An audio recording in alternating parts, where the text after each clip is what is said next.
Effective meetings అని ఉంటుంది. మీరు ఒక పర్సన్ అపాయింట్మెంట్ తీసుకొని వెళ్ళి కలిసినప్పుడు మీరు ఎలా మాట్లాడారు? మీరు అనుకున్న పని సక్సెస్ అయిందా లేదా అన్నది మీ మీటింగ్ ద్వారా తెలిసిపోతుంది.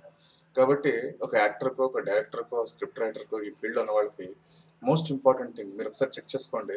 Effective meetings. ఎందుకంటే ఒకళ్ళు అపాయింట్మెంట్ ఇస్తారు. కష్టపడి తిరిగిన తర్వాత 1 మంతో, 15 డేసో, 20 డేసో, 6 మంత్స్ తర్వాత మీకు అపాయింట్మెంట్ ఇచ్చాక ఆ మీటింగ్ ఫ్రూట్‌ఫుల్ అవ్వాలి. కాబట్టి ఫ్రూట్‌ఫుల్ అవ్వాలంటే మీరు ఏం చేయాలి? ఎలా ఉండాలి? ఎలా ఉంటే బావుంటుంది? కాబట్టి most important thing effective meetings. మీటింగ్‌లో ఖచ్చితంగా మీరెళ్లారంటే ఆ మీటింగ్ సక్సెస్ అయి తీరాలి. కాబట్టి ఆ మీటింగ్‌లో మీరు ముందుగానే ప్రీ ప్లాన్ చేసుకోవడం చాలా ఇంపార్టెంట్. అప్పుడు మీకు ఆ మీటింగ్ అంటే మొత్తం ప్లానింగ్ చేసుకొని వెళ్తే ఆ మీటింగ్ సక్సెస్ అయ్యే అవకాశం ఉంటుంది.